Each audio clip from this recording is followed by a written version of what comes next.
ഗൾഫിൽ യുദ്ധഭീതി തുടരുന്നതിനിടെ ഇറാൻ ആക്രമണ നിലപാട് മയം വരുത്തി അമേരിക്കൻ പ്രസിഡന്റ് ഡൊണാൾഡ് ട്രംപ്. പ്രക്ഷോഭകരെ കൊലപ്പെടുത്തുന്നതും തൂക്കിലേറ്റുന്നതും ഇറാൻ നിർത്തിവെച്ചതായി റിപ്പോർട്ട് ട്രംപ് സ്വാഗതം ചെയ്തു. അതേസമയം ഇറാനിൽ പ്രക്ഷോഭകരെ അമർച്ച ചെയ്യാൻ ശ്രമിച്ച സുരക്ഷാ ഉദ്യോഗസ്ഥർക്കുമേൽ അമേരിക്ക ഉപരോധവും ഏർപ്പെടുത്തി. സുരക്ഷാ സൈന്യം കീഴടക്കിയ ഇറാൻ തെരുവുകളിൽ നിന്ന് പ്രക്ഷോഭകാരികൾ പിൻവാങ്ങിയതായും റിപ്പോർട്ടുകളുണ്ട്. കാലത്ത് 5 മണിക്കൂർ ഏർപ്പെടുത്തിയ നിരോധനത്തിന് ശേഷം ഉച്ചയോടെ ഇറാൻ വ്യോമപാതകൾ തുറന്നു. സുരക്ഷാ ഭീഷണി മുൻനിർത്തി പല വിദേശ വിമാന കമ്പനികളും ഇറാനിലേക്കും തിരിച്ചുമുള്ള സർവീസുകൾ റദ്ദാക്കി. ഇറാനിൽ നിന്ന് പൌരന്മാരെ ഒഴിപ്പിക്കുന്ന നടപടി ഇന്ത്യ ഉൾപ്പെടെ വിവിധ രാജ്യങ്ങൾ തുടരുകയാണ്. MC നാസർ വിവരങ്ങൾ നൽകാനായി ദുബൈയിൽ നിന്ന് ചേരുന്നുണ്ട്. നാസർ, ആക്രമണ നിലപാട് മയപ്പെടുത്തുകയാണ് ട്രംപ്. എങ്ങനെ കാണണം ഇതിനെ?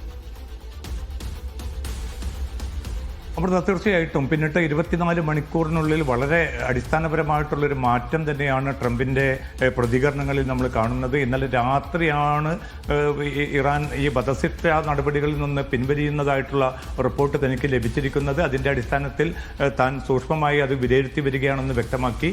ഇന്ന് വൈകിട്ട് നടത്തിയ പ്രതികരണത്തിൽ ഇറാൻ പൂർണ്ണമായിട്ടും വധശിക്ഷ നടപടികൾ, പ്രക്ഷോഭകാരികളെ വധശിക്ഷയ്ക്ക് വിധേയമാക്കുന്നതും അവരെ നിഷ്ഠുരമായിട്ട് കൊന്നൊടുക്കുന്നതുമായ എല്ലാ നടപടികളും നിർത്തിവെച്ചതായിട്ട് തനിക്ക് ബോധ്യപ്പെട്ടിരിക്കുന്നു. എന്തായാലും ഇത് നല്ല കാര്യമാണ് എന്ന് വ്യക്തമാക്കുകയുണ്ടായി. പക്ഷെ അതേസമയം ആക്രമണം നിർത്തിവെച്ചതായോ ആക്രമണം ഉണ്ടാകില്ലെന്നോ ഉള്ള യാതൊരു വ്യക്തതയും ട്രംപ് വരുത്തിയിട്ടില്ല.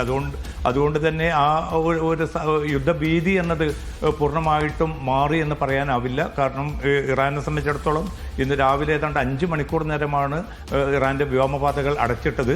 അതോടൊപ്പം തന്നെ ഇസ്രായേലിലും വലിയ ജാഗ്രതാ നിർദ്ദേശം പുറപ്പെടുവിച്ചിരുന്നു.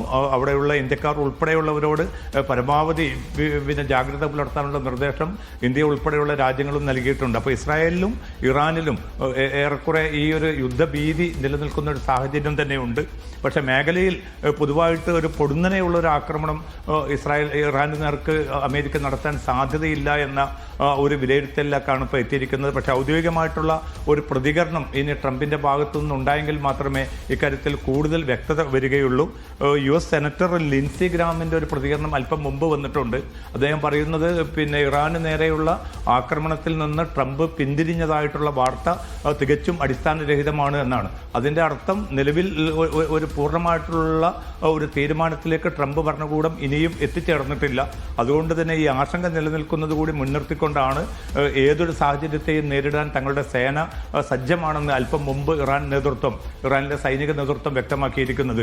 എന്തായാലും അതീവ ജാഗ്രതയിലാണ് ഇറാനിലെ സൈനിക സംവിധാനങ്ങളൊക്കെയും ഇപ്പോൾ നിലയുറപ്പിച്ചിരിക്കുന്നത്. അതേ രീതി തന്നെയാണ്, അതേ പ്രതികരണം തന്നെയാണ് ഇസ്രായേലിൽ നിന്നും പുറത്തു വരുന്നത്. പൂർണ്ണമായിട്ടും ജാഗ്രതയോടുകൂടി നിലയുറപ്പിക്കാൻ എല്ലാ സേനാ വിഭാഗങ്ങൾക്കും നിർദ്ദേശം നൽകിയതായിട്ട് ഇസ്രായേലും അറിയിച്ചിട്ടുണ്ട്.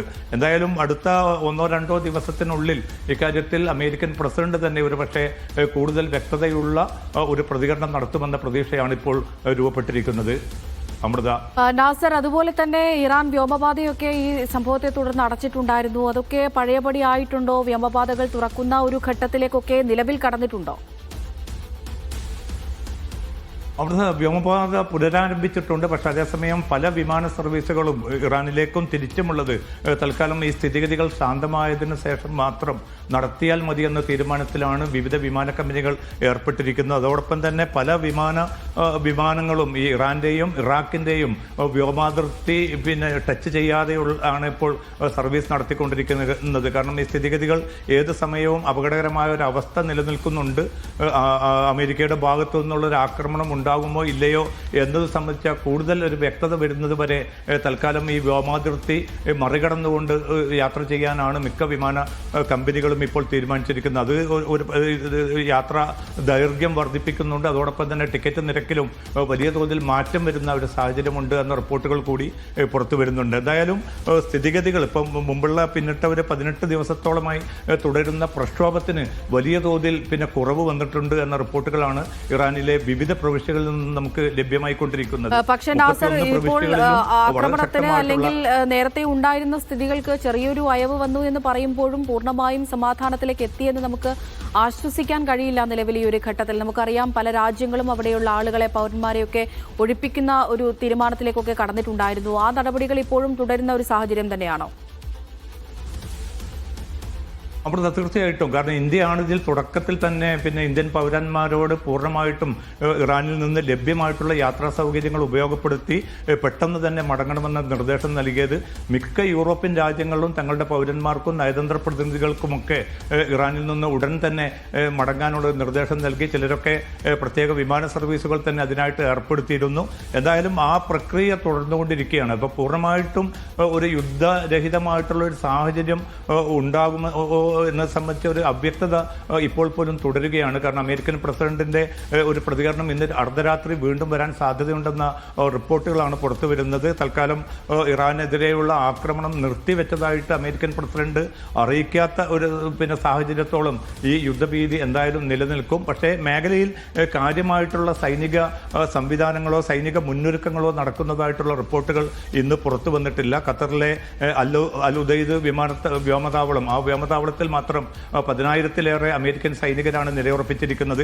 അവരിൽ നല്ലൊരു വിഭാഗം സൈനികരെ ഇന്നലെ ഇവിടെ നിന്ന് മാറ്റിയിരുന്നു. പക്ഷേ ഇന്ന് പ്രകടമായിട്ട് ഇത്തരം സൈനിക കേന്ദ്രങ്ങളിൽ കാര്യമായിട്ടുള്ളൊരു യുദ്ധ മുന്നൊരുക്കങ്ങൾ സംബന്ധിച്ച റിപ്പോർട്ടുകളൊന്നും തന്നെ വാർത്താ ഏജൻസികളിലൂടെ പുറത്തു വന്നിട്ടില്ല. അപ്പോൾ അത്തരമൊരു സാഹചര്യത്തിൽ എന്തായിരിക്കും അടുത്ത 1-2 ദിവസത്തിനുള്ളിൽ സംഭവിക്കാൻ പോകുന്നത് എന്നുകൂടി നിരീക്ഷിച്ച് മാത്രമായിരിക്കും പൗരന്മാരെ ഒഴിപ്പിക്കുന്ന പ്രക്രിയ വിവിധ രാജ്യങ്ങൾ കൂടുതൽ ശക്തമായിട്ട് തുടരുക. എന്തായാലും നിലവിലുള്ള ഒരു സാഹചര്യത്തിൽ ഇന്നലെയിൽ നിന്ന് വ്യത്യസ്തമായിട്ട് ഇന്ന് കുറെ കൂടി ശാന്തമായ ഒരു അന്തരീക്ഷമാണ് ഇറാനെ സംബന്ധിച്ചിടത്തോളം. പക്ഷേ അടുത്ത ഒരു 48 മണിക്കൂറുകൾ നിർണായകമായിരിക്കും. അമേരിക്കൻ പ്രസിഡന്റ് ഔദ്യോഗികമായി തന്നെ ഈ ഒരു ആക്രമണ ഭീഷണിയിൽ നിന്ന് പിൻവാങ്ങുന്നതായിട്ടുള്ള ഒരു പ്രഖ്യാപനം വരികയാണെങ്കിൽ മാത്രമായിരിക്കും ഈ യുദ്ധഭീതി പൂർണ്ണമായിട്ടും ഒഴിഞ്ഞു എന്ന് ഈ ഘട്ടത്തിൽ താൽക്കാലികമായെങ്കിലും നമുക്ക് പറയാൻ സാധിക്കുക. ഒരു കാര്യം കൂടി ചോദിക്കട്ടെ, ഇതിപ്പോൾ ഈ പ്രക്ഷോഭകരെ കൊലപ്പെടുത്തുന്നതും തൂക്കിലേറ്റുന്നതും ഒക്കെ ഇറാൻ നിർത്തിവെച്ചു, അതുകൊണ്ട് ഇങ്ങനെയൊരു നിലപാടെടുക്കുന്നു, അല്ലെങ്കിൽ ഒരു അമേരിക്ക അയയുന്നു എന്നാണല്ലോ മനസ്സിലാക്കുന്നത്, അല്ലെങ്കിൽ അങ്ങനെയാണ് ട്രംപ് ഇപ്പോൾ വ്യക്തമാക്കുകയും ചെയ്തിരിക്കുന്നത്. അതല്ല, സ്ഥിതിഗതികളിൽ മാറ്റമുണ്ട് എന്ന് അമേരിക്കയ്ക്ക് തോന്നുകയാണെങ്കിൽ അതിശക്തമായ ആക്രമണം അമേരിക്കയുടെ ഭാഗത്തുനിന്നുണ്ടാകും എന്ന് തന്നെയല്ലേ ആ പറഞ്ഞു വെക്കുന്നതിനർത്ഥം? അവിടുത്തെ ഇതിൽ പ്രധാനമായിട്ടും അമേരിക്ക മുന്നോട്ട് വെച്ചത് ഈ പ്രക്ഷോഭകരെ അമർച്ച ചെയ്യുന്നു, അല്ലെങ്കിൽ അവരുടെ സ്വാതന്ത്ര്യ പോരാട്ടങ്ങളെ പൂർണ്ണമായിട്ടും നിരാകരിക്കുന്നു എന്ന അർത്ഥത്തിലൊന്നുമല്ല. ഇത് താൽക്കാലികമായിട്ടുള്ള ഒരു ഇത്തരമൊരു മുന്നിൽ നിർത്തിക്കൊണ്ട് തങ്ങളുടേതായിട്ടുള്ള സൈനിക താല്പര്യങ്ങൾ അടിച്ചേൽപ്പിക്കാനുള്ള ഒരു നീക്കമാണ് അമേരിക്ക നടത്തുന്നത്. പക്ഷേ പ്രായോഗികമായിട്ട് അമേരിക്ക ഏറ്റവും കൂടുതൽ ഭയപ്പെടുന്നത് ഒരു ആക്രമണം നടത്തിയാൽ തന്നെ അതിനനുസൃതമായിട്ടൊരു റെജീം ചേഞ്ച്, ഒരു ഭരണ മാറ്റമോ അല്ലെങ്കിൽ വലിയ തോതിലുള്ള പ്രക്ഷോഭത്തിലേക്കോ കാര്യങ്ങൾ നടക്കും, അല്ലെങ്കിൽ തങ്ങൾ ഉദ്ദേശിക്കുന്ന രീതിയിൽ ഇറാനിൽ ഒരു സാമൂഹിക രാഷ്ട്രീയ മാറ്റം കൊണ്ടുവരാൻ സാധിക്കുമെന്ന കണക്കുകൂട്ടൽ തുടക്കത്തിലുണ്ടായിരുന്നു. കാരണം അത്രയേറെ വലിയ പ്രക്ഷോഭം അവിടെ രൂപപ്പെട്ടിരുന്നു. പക്ഷേ പിന്നിട്ട് ഒരു 3 ദിവസത്തിനുള്ളിൽ സർക്കാർ അനുകൂല പ്രക്ഷോഭങ്ങൾ വലിയ തോതിൽ തന്നെ ഇറാൻ തെരുവുകളെ പിടിച്ചു കുലുക്കുന്ന ഒരു സാഹചര്യം വന്നു. അതുമാത്രമല്ല കൂടുതൽ ശക്തമായിട്ടുള്ള നടപടികളും നേരിടേണ്ടി വന്നു. അതുകൊണ്ട് പ്രക്ഷോഭകരെ സംബന്ധിച്ചിടത്തോളം അവർ പിൻവാങ്ങുന്ന ഒരു കാഴ്ചയാണ് കണ്ടുകൊണ്ടിരിക്കുന്നത്. അതുമാത്രമല്ല അമേരിക്ക മുന്നിൽ കണ്ടത് വളരെ ശക്തമായിട്ടുള്ള ഒരു പ്രതിപക്ഷ നേതൃനിര ഈ ഒരു പ്രക്ഷോഭത്തിലൂടെ അവിടെ രൂപപ്പെടും എന്നായിരുന്നു. പക്ഷേ സൈനിക കേന്ദ്രങ്ങളിൽ നിന്നോ അല്ലെങ്കിൽ മറ്റേതെങ്കിലും പ്രതിപക്ഷ സംവിധാനങ്ങളിൽ നിന്നോ അത്തരമൊരു നീക്കം ഇനിയും ഉണ്ടായിട്ടില്ല. ആകെ ഇപ്പോൾ റസാ പഹ്ലവി ഉണ്ട്. അദ്ദേഹം അമേരിക്കയിൽ വിപ്രവാസിയായിട്ട് കഴിയുന്ന ആളാണ്. അദ്ദേഹത്തിൽ മാത്രമായിരുന്നു അമേരിക്കൻ നേതൃത്വം പ്രതീക്ഷ അർപ്പിച്ചിരുന്നത്. പക്ഷേ അദ്ദേഹത്തെ പോലും തള്ളുന്ന ഒരു പ്രതികരണമാണ് ഇന്ന് ട്രംപ് നടത്തിയിരിക്കുന്നത്. ആൾ നല്ല വ്യക്തിയൊക്കെയാണ്. പക്ഷേ ഇറാൻ ജനതയെ സ്വാധീനിക്കാൻ അദ്ദേഹത്തിന് എത്ര സാധിക്കുമെന്ന കാര്യത്തിൽ തനിക്ക് ഉറപ്പ് പോരാ എന്നാണ് ട്രംപ് വ്യക്തമാക്കിയത്. അതുകൊണ്ട് ഒരു ബദൽ സംവിധാനങ്ങളൊന്നും ഇല്ലാത്തിടത്തോളം കാലം ഈ ഒരു പ്രതികരണം, പ്രക്ഷോഭം അതിൻ്റെ പൂർണ്ണതയിലേക്ക് എത്തുകയില്ല എന്ന തിരിച്ചറിവ് ഒരു ഭാഗത്ത്. മറുഭാഗത്ത് ഗൾഫ് രാജ്യങ്ങൾ, പ്രത്യേകിച്ചും ഖത്തറും ഒമാനുമൊക്കെ നടത്തിയ നയതന്ത്ര നീക്കങ്ങൾ, വലിയ തോതിലുള്ള നീക്കങ്ങളാണ് ഈ രാജ്യങ്ങളൊക്കെയും നടത്തിയത്. കാരണം ഈ മേഖലയിൽ ഒരു യുദ്ധം അടിച്ചേൽപ്പിക്കപ്പെടുകയാണെങ്കിൽ അതിൻ്റെ തിക്തഫലം അനുഭവിക്കേണ്ടി വരിക ഗൾഫ് മേഖലയിലെ രാജ്യങ്ങളും അമേരിക്കൻ താല്പര്യങ്ങളുമായിരിക്കുമെന്ന് അവർ അമേരിക്കൻ നേതൃത്വത്തെ വളരെ കൃത്യമായിട്ട് ബോധ്യപ്പെടുത്തി. അതിൻ്റെ കൂടി അടിസ്ഥാനത്തിലാണ് ഒരു പൊടുന്നനെയുള്ള ഒരു പിന്മാറ്റത്തിന് ട്രംപ് തയ്യാറായത് എന്നാണ് മനസ്സിലാക്കാൻ സാധിക്കുന്നത്. പക്ഷേ കാത്തിരുന്ന് മാത്രം ഇനി അടുത്ത നീക്കം കൈക്കൊള്ളുക എന്നൊരു തീർപ്പിലേക്ക് കൂടി ട്രംപ് ഭരണകൂടം എത്തി എന്നാണ് നമുക്ക് മനസ്സിലാക്കാൻ സാധിക്കുന്നത്. അമൃത. ശരി, നാസർ തുടരൂ. ഗസയിലെ വിവരങ്ങൾ കൂടി അറിയേണ്ടതുണ്ട്. ഗസ രണ്ടാം ഘട്ട വെടിനിർത്തൽ കരാർ പ്രാബല്യത്തിൽ വന്നെങ്കിലും അവ്യക്തതകൾ ബാക്കി. ഗസയിൽ നിന്നുള്ള ഇസ്രായേൽ സൈനിക പിന്മാറ്റവും റഫ അതിർത്തി തുറക്കലും സംബന്ധിച്ച കൃത്യമായ തീരുമാനമായിട്ടില്ല. രണ്ടാം ഘട്ട വെടിനിർത്തൽ യാഥാർത്ഥ്യമാക്കിയതിനെ യുഎന്നും ലോകരാജ്യങ്ങളും സ്വാഗതം ചെയ്തു. ഇടക്കാല സമാധാന ഭരണസമിതിയുടെ ആദ്യ യോഗം അടുത്തയാഴ്ച സ്വിറ്റ്സർലാൻഡിൽ നടക്കും. അവസാന ബന്ദിയുടെ മൃതദേഹം ഉടൻ കൈമാറിയില്ലെങ്കിൽ പ്രത്യാഘാതമുണ്ടാകുമെന്ന് ഇസ്രായേൽ അറിയിച്ചു. ഗസയിൽ ഇസ്രായേൽ ആക്രമണത്തിൽ 7 പേർ കൂടി കൊല്ലപ്പെട്ടു. MCA നാസർ വിവരങ്ങൾ നൽകാനായി തുടരുന്നുണ്ട്. നാസർ, രണ്ടാം ഘട്ട വെടിനിർത്തൽ കരാർ പ്രാബല്യത്തിൽ വന്നു എന്ന് പറയുന്നത് സമാധാനകരം തന്നെയാണ്. അത് ലോകരാഷ്ട്രങ്ങൾ സ്വാഗതം ചെയ്യുന്നുമുണ്ട്. പക്ഷേ അപ്പോഴും അവ്യക്തതകൾ നിരവധി ബാക്കിയാണല്ലോ. അമൃത, തീർച്ചയായിട്ടും. കാരണം ഇന്നലെയാണ് ഔദ്യോഗികമായിട്ട് അമേരിക്കൻ നേതൃത്വം ഇത് പ്രഖ്യാപിച്ചത്. കാരണം ഒക്ടോബർ 10-നാണ് ആദ്യഘട്ട വെടിനിർത്തൽ പ്രാബല്യത്തിൽ വന്നത്. അത് പിന്നിട്ടിപ്പം 3 മാസം പിന്നിടുന്ന ഒരു ഘട്ടത്തിൽ രണ്ടാം ഘട്ട വെടിനിർത്തൽ ഇന്നലെ മുതൽ യാഥാർത്ഥ്യമായി എന്ന് അമേരിക്കയുടെ പശ്ചിമേഷ്യൻ ദൂതൻ സ്റ്റീവ് വിറ്റ്കോഫാണ് ഔദ്യോഗികമായിട്ട് വെളിപ്പെടുത്തിയത്. അതിൻ്റെ അടിസ്ഥാനത്തിൽ ഇത്തരമൊരു നീക്കത്തെ ലോകരാജ്യങ്ങളൊക്കെയും സ്വാഗതം ചെയ്തു. UN secretary general Antonio Guterres ഉൾപ്പെടെയുള്ളവരും ഏറ്റവും ആഹ്ലാദകരമായിട്ടുള്ള ഒരു വാർത്തയാണിതെന്ന് വ്യക്തമാക്കി. പക്ഷേ ഇപ്പോൾ അല്പം മുമ്പ് വന്ന റിപ്പോർട്ട് പ്രകാരം റഫയിലെ ദേർ ബലാഹിൽ നടന്ന ആക്രമണത്തിൽ 7 ഫലസ്തീനികൾ കൊല്ലപ്പെട്ടതായിട്ടുള്ള റിപ്പോർട്ടാണ് പുറത്തുവരുന്നത്. കാരണം പിന്നിട്ട 3 മാസത്തിലധികം ഈ വെടിനിർത്തൽ കരാർ ഉണ്ടായിരുന്നു. അതിൻ്റെ മറവിൽ പോലും നിഷ്ഠുരമായിട്ടുള്ള കൂട്ടക്കുരുതികളാണ് ഇസ്രായേൽ തുടർന്നുകൊണ്ടിരിക്കുന്നത്. അപ്പോൾ ആ കുരുതിക്ക് ഒരു അന്ത്യം കുറിക്കാനോ ഇസ്രായേലിനെ അതിൽ നിന്ന് പിന്തിരിപ്പിക്കാനോ അമേരിക്കൻ നേതൃത്വത്തിനോ മധ്യസ്ഥ രാജ്യങ്ങൾക്കോ സാധിക്കുന്നില്ല. അപ്പോൾ ഈ പ്രഹസന സ്വഭാവത്തിലാണെങ്കിലും ഒരു രണ്ടാം ഘട്ടത്തിലേക്ക് കടന്നു എന്ന് ഔദ്യോഗികമായിട്ട് നമുക്ക് പറയാം. പക്ഷേ പ്രയോഗതലത്തിൽ ഫലസ്തീനികളെ സംബന്ധിച്ചിടത്തോളം അവരുടെ ദുരിതപൂർണമായിട്ടുള്ള അവസ്ഥകൾക്ക് ഒരു മാറ്റവും ഉണ്ടാവുന്നില്ല എന്നതാണ് ഏറ്റവും സങ്കടകരമായിട്ടുള്ള അവസ്ഥ. ഇതിൽ നേരത്തെ അമൃത സൂചിപ്പിച്ചതുപോലെ തന്നെ തികഞ്ഞ അവ്യക്തതകളാണുള്ളത്. ഇപ്പം ഹമാസിനെ നിരായുധീകരിക്കുക എന്നത് ഏറ്റവും പ്രധാനമാണെന്ന് പറയുന്നു. പക്ഷേ അതേസമയം റഫ അതിർത്തി തുറക്കുക എന്നത് കരാറിൽ തുടക്കത്തിൽ തന്നെ പറഞ്ഞ കാര്യമാണ്. ഇപ്പോഴും റഫ അതിർത്തി തുറന്നിട്ടില്ല. അതുകൊണ്ട് തന്നെ താൽക്കാലിക ടെന്റുകൾ നഷ്ടപ്പെട്ട മനുഷ്യർ പോലും അല്ലെങ്കിൽ ഈ കെട്ടിടാവശിഷ്ടങ്ങൾ നീക്കം ചെയ്യാൻ ഉപകരണങ്ങൾ എത്തിക്കണമെന്ന അഭ്യർത്ഥന അതൊക്കെയും തള്ളപ്പെടുകയാണ്. അത്തരമൊരു സാഹചര്യം ഒരു ഭാഗത്ത്. അതോടൊപ്പം തന്നെയാണ് യുദ്ധാനന്തര ഗസ നേരിടുന്ന ദുരിതപൂർണമായിട്ടുള്ള അവസ്ഥകൾ, പ്രകൃതിക്ഷോഭം മൂലം രൂപപ്പെട്ടിരിക്കുന്ന ഏറ്റവും ഗതികെട്ട അവസ്ഥകൾ. ഇതൊക്കെയും നിലനിൽക്കെ ഇത് മറികടക്കാനോ ആ ജനങ്ങൾക്ക് ഏറ്റവും മിനിമമായ തോതിലുള്ള ഒരു മാനുഷിക സഹായം എത്തിക്കാനുള്ള പോലും സംവിധാനങ്ങൾ ഉണ്ടായിട്ടില്ല. ഒരു താൽക്കാലിക ഭരണസമിതിക്ക് രൂപം നൽകിയതായിട്ട് ഇന്നലെ സ്റ്റീവ് വിറ്റ്കോഫ് വ്യക്തമാക്കിയിട്ടുണ്ട്. അതിൽ 15 അംഗ ഭരണസമിതിയാണെന്നാണ് നമുക്ക് മനസ്സിലാക്കാൻ സാധിക്കുന്നത്. അതിൽ ആരൊക്കെ ആയിരിക്കും അതിലെ വ്യക്തികൾ എന്നത് സംബന്ധിച്ചും കൃത്യമായിട്ടുള്ള ഒരു തീർപ്പ് വന്നിട്ടില്ല. ബൾഗേറിയൻ നയതന്ത്രജ്ഞനായ നിക്കോളായ് മ്ലഡ്ഗോവ് ഇതിൽ ഒരു അംഗമാണ് എന്ന റിപ്പോർട്ടുകൾ പുറത്തു വരുന്നുണ്ട്. അതോടൊപ്പം തന്നെ US പശ്ചിമേഷ്യൻ ദൂതൻ സ്റ്റീവ് വിറ്റ്കോഫ് ഉണ്ട്.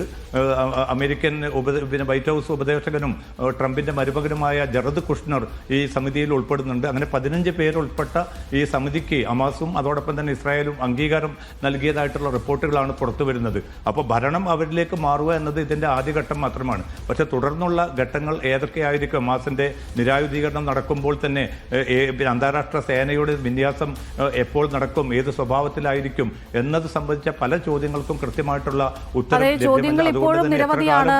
ഈ പറഞ്ഞതുപോലെ ഹമാസിന്റെ നിരായുധീകരണം, അതുപോലെ തന്നെ സൈന്യം എന്ന് പിന്മാറും എന്നൊക്കെയുള്ള ചോദ്യങ്ങൾക്ക് മറുപടി ലഭിക്കേണ്ടതുണ്ട്. പക്ഷേ നേരത്തെ നാസർ സൂചിപ്പിച്ചല്ലോ, അവിടുത്തെ ജനങ്ങളുടെ അവസ്ഥ എന്ന് പറയുന്നത് അത് വളരെ ദയനീയമാണ്.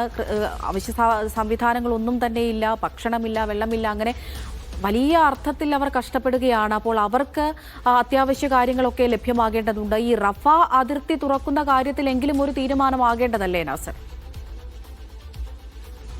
തീർച്ചയായിട്ടും. അതിൽ ഈ ഒരു രണ്ടാം ഘട്ടത്തിലേക്ക് കടക്കുമ്പോൾ ഏറ്റവും തികഞ്ഞ അവ്യക്തതയും സങ്കടകരമായിട്ടുള്ള അവസ്ഥയും അതാണ്. കാരണം ആദ്യഘട്ട വെടിനിർത്തലിൻ്റെ ഒക്ടോബർ 10 നിലവിൽ വന്ന അതിൽ കൃത്യമായിട്ട് പറഞ്ഞതാണ് റഫ അതിർത്തി തുറക്കും, റഫ അതിർത്തിയിലൂടെ നിത്യം 600 ട്രക്കുകളെങ്കിലും ഗസയിലേക്ക് എത്തിക്കുമെന്ന്. ഇപ്പോൾ ഇതുവരെയുള്ള ഈ 3 മാസം പിന്നിടുന്ന ഒരു ഘട്ടത്തിൽ നമ്മൾ കണക്ക് കൂട്ടിയാൽ ഈ അനുവദിച്ച അല്ലെങ്കിൽ ഈ കരാറിൽ പറഞ്ഞ ട്രക്കുകളുടെ 4/1 പോലും ഗസയിലേക്ക് എത്തിയിട്ടില്ല. 20 ലക്ഷത്തിലധികം മനുഷ്യരാണെന്നുള്ളത്. അതിന് പുറമെയാണ് യുദ്ധാനന്തര കെടുതികൾക്ക് പുറമെയാണ് പ്രകൃതിക്ഷോഭം വരുത്തിവെച്ച വലിയ വിനകൾ. ഏതാണ്ട് ലക്ഷങ്ങളാണ് ഇപ്പോൾ ഈ ടെൻറ്റുകൾ പോലും ഇല്ലാതെ കഴിഞ്ഞുകൂടുന്നൊരവസ്ഥയുള്ളത്. അതോടൊപ്പം തന്നെ പകർച്ചവ്യാധി പകരുന്ന ഒരു സാഹചര്യമുണ്ട്. കുടിവെള്ളമോ അതോടൊപ്പം തന്നെ മരുന്ന് ഉൽപ്പന്നങ്ങളോ മറ്റു ഉപകരണങ്ങളോ ഗസയിലേക്ക് എത്തിക്കുന്നില്ല. അപ്പോൾ ഇക്കാര്യത്തിൽ റഫ അതിർത്തി തുറക്കാതെ ഈ കാര്യങ്ങൾ നടക്കുകയില്ല എന്ന കാര്യം വ്യക്തമാണ്. പക്ഷേ ഇന്നലെ സ്റ്റീവ് വിറ്റ്കോഫിനോട് മാധ്യമപ്രവർത്തകർ ഈ ചോദ്യം ചോദിച്ചപ്പോൾ അദ്ദേഹം പറഞ്ഞത് അക്കാര്യം ഇസ്രായേലാണ് തീരുമാനിക്കേണ്ടതെന്നാണ്. തങ്ങൾ മുൻനിർത്തി തങ്ങൾ രൂപപ്പെടുത്തി മധ്യസ്ഥ രാജ്യങ്ങളുടെ പിന്തുണയോടുകൂടി ഹമാസും ഇസ്രായേലും കയ്യൊപ്പ് പതിച്ച ഒരു കരാറാണിത്. ഈ കരാർ നടപ്പാക്കേണ്ട ബാധ്യത ഉത്തരവാദിത്തം അമേരിക്കയ്ക്ക് കൂടിയുള്ളതാണ്. പക്ഷെ അത് ഇസ്രായേലാണ് തീരുമാനിക്കേണ്ടത് എന്ന് പറയുമ്പോൾ തീർച്ചയായിട്ടും ഈ 75 വർഷങ്ങളിലധികമായി തുടരുന്ന ഇസ്രായേലിന് കേന്ദ്രീകൃതമായിട്ടുള്ള ഒരു അമേരിക്കൻ സമീപനം ഒരിക്കൽ കൂടി ഈ രണ്ടാം ഘട്ട കരാറിലും വെളിപ്പെടുകയാണ്. പക്ഷേ ഈ ഇരകളെ സംബന്ധിച്ചിടത്തോളം, പ്രയാസം അനുഭവിക്കുന്ന പലസ്തീനികളെ സംബന്ധിച്ചിടത്തോളം ഇതല്ലാതെ മറ്റൊരു മാർഗമില്ല എന്നൊരു അവസ്ഥ കൂടിയാണ് ഇതിലൂടെ രൂപപ്പെട്ടിരിക്കുന്നതും. ശരി, MC നാസറാണ് വിശദമായ വിവരങ്ങൾ നൽകിയത്. സുരക്ഷാ മുൻകരുതലിന്റെ ഭാഗമായി കുവൈത്തിലെ US സൈനിക കേന്ദ്രങ്ങളിലേക്കുള്ള പ്രവേശനത്തിന് താൽക്കാലികമായ നിയന്ത്രണം. Arifjan, ബ്രൂഹിംഗ്, Ali അൽസേലം airbase, camp patriot എന്നിവിടങ്ങളിലാണ് നിയന്ത്രണം ബാധകമാക്കിയത്. ഈ കേന്ദ്രങ്ങളിലേക്കുള്ള പ്രവേശനം നിലവിൽ അത്യാവശ്യ ഉദ്യോഗസ്ഥർക്ക് മാത്രമായി പരിമിതപ്പെടുത്തിയതായി US എംബസി അറിയിച്ചു. മേഖലയിലെ സംഘർഷങ്ങളുമായി ബന്ധപ്പെട്ട സംഭവവികാസങ്ങൾ US എംബസി സൂക്ഷ്മമായി നിരീക്ഷിക്കുന്നുണ്ടെന്നും സ്ഥിതിഗതികൾ മാറുന്നതിനനുസരിച്ച് അപ്ഡേറ്റുകൾ നൽകുമെന്നും വ്യക്തമാക്കി. സുരക്ഷാ സാഹചര്യത്തെ തുടർന്ന് കുവൈത്തിലെ US പൗരന്മാർ കൂടുതൽ ജാഗ്രത പാലിക്കണമെന്നും ഔദ്യോഗിക അറിയിപ്പുകൾ പിന്തുടരണമെന്നും എംബസി അറിയിച്ചു. മേഖലയിലെ പുതിയ സംഭവവികാസങ്ങളുടെ പശ്ചാത്തലത്തിൽ ജനങ്ങളുടെ സുരക്ഷയ്ക്കാവശ്യമായ എല്ലാ മുൻകരുതൽ നടപടികളും സ്വീകരിച്ചതായി ഖത്തർ ആഭ്യന്തര മന്ത്രാലയം അറിയിച്ചു. പൌരന്മാർ, പ്രവാസികൾ, സന്ദർശകർ എന്നിവരുടെ സുരക്ഷ ഉറപ്പാക്കാൻ ബന്ധപ്പെട്ട അധികാരികളുമായി ഏകോപിപ്പിച്ചുള്ള പ്രവർത്തനം നടത്തിവരികയാണ്. ഇക്കാര്യത്തിൽ ഔദ്യോഗിക സ്രോതസ്സിൽ നിന്നുള്ള വിവരങ്ങൾ മാത്രം സ്വീകരിക്കണം. പൊതുസുരക്ഷയെ ബാധിക്കുന്ന തരത്തിലുള്ള തെറ്റായ വിവരങ്ങൾ പ്രചരിപ്പിക്കുന്നവർക്കെതിരെ കർശന നടപടി കൈക്കൊള്ളുമെന്നും മന്ത്രാലയം വാർത്താക്കുറിപ്പിൽ അറിയിച്ചു. സൗദി അറേബ്യയിലെ ഓഹരി വിപണിയിൽ വിദേശികൾക്കുണ്ടായിരുന്ന എല്ലാ വിലക്കും നീക്കുന്നു. 2026 ഫെബ്രുവരി 1 മുതൽ നിയമം പ്രാബല്യത്തിൽ വരും. ഇതോടെ നിയന്ത്രണങ്ങളില്ലാതെ വിദേശ സ്ഥാപനങ്ങൾക്കും വ്യക്തികൾക്കും സൗദി ഓഹരി വിപണിയിൽ ട്രേഡിംഗ് നടത്താം. തദാവുൽ അഥവാ സൗദി സ്റ്റോക്ക് എക്സ്ചേഞ്ചാണ് സൗദി അറേബ്യയിലെ ഓഹരി വിപണി. ഇത് മിഡിൽ ഈസ്റ്റിലെ ഏറ്റവും വലുതാണ്. ലിക്വിഡിറ്റി അഥവാ പണമൊഴുക്കിലും ഗൾഫിൽ മുൻനിരയിലാണ് തദാവുൽ. 2026 ഫെബ്രുവരി 1 മുതൽ എല്ലാ വിദേശ നിക്ഷേപകരെയും സൗദി ഓഹരി വിപണിയിൽ നേരിട്ട് നിക്ഷേപമിറക്കാൻ അനുവദിക്കുന്നു. സൗദിയിൽ ഇല്ലാത്തവർക്ക് പോലും ഈ വർഷം മുതൽ ഓഹരി വിപണിയിൽ ഇറങ്ങാം. ഇതോടെ GCC പൗരന്മാർ, പ്രവാസികൾ എന്നിവർക്കെല്ലാം ബ്രോക്കർമാർ വഴി എളുപ്പത്തിൽ ഓഹരികൾ വാങ്ങാനാകും. മ്യൂച്വൽ ഫണ്ടുകൾ, ഇക്വിറ്റി ഫണ്ടുകൾ, ശരിയ കംപ്ലയന്റ് ഫണ്ടുകൾ എന്നിവയിലൂടെ നിക്ഷേപവും നടത്താം. നിലവിലും വിദേശികൾക്ക് ഓഹരി വാങ്ങാൻ അനുമതിയുണ്ടെങ്കിലും തദാവുൽ വഴി ട്രേഡിംഗ് നടത്തുന്നതിൽ നിയന്ത്രണങ്ങളുണ്ട്. വിദേശ ഓഹരി നിക്ഷേപകർക്ക് ക്വാളിഫൈഡ് ഫോറിൻ ഇൻവെസ്റ്റേഴ്സ് അഥവാ QFI പ്രോഗ്രാം വഴി മാത്രമായിരുന്നു നേരത്തെ ആക്സസ് ലഭിച്ചിരുന്നത്. എന്നുവെച്ചാൽ സൗദി ഓഹരി വിപണിയിൽ ഇടപാട് നടത്താൻ നിശ്ചിത യോഗ്യതകൾ വേണമായിരുന്നു. നിക്ഷേപ അനുഭവം, ഫിനാൻഷ്യൽ സ്റ്റേറ്റ്മെന്റുകൾ എന്നിവയെല്ലാം ഹാജരാക്കുകയും വേണം. ഇതെല്ലാം കഴിഞ്ഞ് സൗദി ക്യാപിറ്റൽ മാർക്കറ്റ് അതോറിറ്റി അംഗീകരിക്കുകയും വേണം. എന്നാൽ പുതിയ നിയമപരിഷ്കാരം ക്വാളിഫൈഡ് ഫോറിൻ ഇൻവെസ്റ്റേഴ്സ് എന്ന ചട്ടം തന്നെ പൂർണ്ണമായും നീക്കം ചെയ്യുന്നു. ഇതോടെ എല്ലാ വിദേശികളായ വ്യക്തികൾക്കും സ്ഥാപനങ്ങൾക്കും പ്രവാസികൾക്കുമെല്ലാം തന്നെ സൗദി ലൈസൻസുള്ള ബ്രോക്കർമാരായ കമ്പനികൾ വഴി നേരിട്ട് ഓഹരികൾ വാങ്ങാനും വിൽക്കാനും കഴിയും. സൗദിയിലെ ഓഹരി വിപണി പ്രവർത്തിക്കുന്നത് ഡോളർ ഉപയോഗിച്ചാണ്. ഈ മാസം 24 സൗദിയിലെ ജിദ്ദയിൽ മീഡിയ വണ്ണിന്റെ ഫ്യൂച്ചർ സമ്മിറ്റ് നടക്കുന്നുണ്ട്. ജിദ്ദ റിറ്റ്സ് കാർട്ടൺ ഹോട്ടലിൽ നടക്കുന്ന മീഡിയ വൺ ഫ്യൂച്ചർ സമ്മിറ്റിൽ ഇതുൾപ്പെടെയുള്ള വിഷയങ്ങൾ ചർച്ചയാവുകയും ചെയ്യും. Media one, Riyadh. ഒരിടവേളയ്ക്ക് ശേഷം കുവൈത്തിൽ ബാങ്കുകൾക്ക് വീണ്ടും സമ്മാന നറുക്കെടുപ്പ് നടത്താൻ അനുമതി. ഇത് സംബന്ധിച്ച നിർദ്ദേശം കുവൈറ്റ് സെൻട്രൽ ബാങ്ക് പ്രാദേശിക ബാങ്കുകൾക്ക് നൽകിയതായി പ്രാദേശിക മാധ്യമങ്ങൾ റിപ്പോർട്ട് ചെയ്യുന്നു. സുതാര്യതയും നീതിയും ഉറപ്പാക്കുന്ന പുതിയ ഭരണ നിയന്ത്രണ സംവിധാനങ്ങൾ പൂർത്തിയാക്കിയതിനെ തുടർന്നാണ് ബാങ്കുകൾക്ക് സമ്മാന നറുക്കെടുപ്പ് പദ്ധതികൾ പുനരാരംഭിക്കാൻ സെൻട്രൽ ബാങ്ക് അനുമതി നൽകിയത്. ബന്ധപ്പെട്ട അധികാരികളുടെ നിയമനിർദ്ദേശങ്ങൾക്കനുസൃതമായ സംയോജിത സംവിധാനം ബാങ്കുകൾ നടപ്പാക്കിയതായി സെൻട്രൽ ബാങ്ക് അറിയിച്ചു. എല്ലാ നറുക്കെടുപ്പുകൾക്കും ഏകീകൃത ഭരണ ഓഡിറ്റ് ചട്ടക്കൂട് കൊണ്ടുവന്ന് നീതി ഉറപ്പാക്കുമെന്നും വ്യക്തമാക്കി. വാണിജ്യ വ്യവസായ മന്ത്രാലയത്തിന്റെ അനുമതിയോടെ ചില അക്കൌണ്ടുകളും ബാങ്കിംഗ് ഉൽപ്പന്നങ്ങളുമാണ് സമ്മാന പദ്ധതികളിൽ ഉൾപ്പെടുത്തിയിരിക്കുന്നത്. സുതാര്യത ശക്തിപ്പെടുത്തുന്നതിനായി 2025 ഒക്ടോബർ മുതൽ 2026 ജനുവരി വരെ ബാങ്കുകൾ ആഭ്യന്തര നടപടിക്രമങ്ങൾ പുതുക്കിയതായും സെൻട്രൽ ബാങ്ക് അറിയിച്ചു. എല്ലാ സമ്മാനങ്ങൾക്കും ബാഹ്യ ഓഡിറ്റ് പരിശോധന നിർബന്ധമാക്കിയതോടൊപ്പം ആന്തരിക ഓഡിറ്റ് നിയന്ത്രണങ്ങളും കൂടുതൽ ശക്തമാക്കിയിട്ടുണ്ട്. Media 1, Kuwait. കുവൈറ്റിൽ man power authority multiple trip exit permit സേവനം ആരംഭിച്ചു. ഇതോടൊപ്പം എക്സിറ്റ് പെർമിറ്റിന് പ്രീ അപ്രൂവൽ സംവിധാനവും നടപ്പിലാക്കിയതായി അധികൃതർ അറിയിച്ചു. കുവൈറ്റിൽ ഇനി നിശ്ചിത കാലയളവിനുള്ളിൽ ഒന്നിലധികം യാത്രകൾക്കായി ഒരൊറ്റ എക്സിറ്റ് പെർമിറ്റ് മതിയാകുമെന്ന് public authority for man power വ്യക്തമാക്കി. സർക്കാരിന്റെ ഡിജിറ്റൽ പരിവർത്തന പദ്ധതികളുടെ ഭാഗമായി നടപടിക്രമങ്ങൾ ലളിതമാക്കി സമയം, ശ്രമം ലാഭിക്കുക എന്നതാണ് പുതിയ സംവിധാനത്തിന്റെ ലക്ഷ്യം. മുൻപ് ഒരു യാത്രയ്ക്കായി മാത്രം അനുവദിച്ചിരുന്ന എക്സിറ്റ് പെർമിറ്റ് ഇനി നിശ്ചിത കാലയളവിൽ പല യാത്രകൾക്കും അനുവദിക്കും. സേവനം ആഭ്യന്തര മന്ത്രാലയവുമായി ഇലക്ട്രോണിക്കായി ബന്ധിപ്പിച്ചതിനാൽ പെർമിറ്റ് അംഗീകാരം ലഭിച്ചാൽ വിവരങ്ങൾ സ്വയമേവ കൈമാറ്റം നടക്കുകയും പെർമിറ്റ് ഉടൻ ലഭ്യമാവുകയും ചെയ്യും. സഹേൽ പോർട്ടൽ അല്ലെങ്കിൽ സഹേൽ ബിസിനസ് ആപ്പ് വഴി പെർമിറ്റ് തെരഞ്ഞെടുത്ത് ആരംഭ അവസാന തീയതികൾ നൽകി അപേക്ഷ സമർപ്പിക്കാം. ഇതിനൊപ്പം ആരംഭിച്ച പ്രീ അപ്രൂവൽ സംവിധാനത്തിലൂടെ തൊഴിലുടമകൾക്ക് തൊഴിലാളികൾക്ക് മുൻകൂർ അനുമതി നൽകാനും കഴിയും.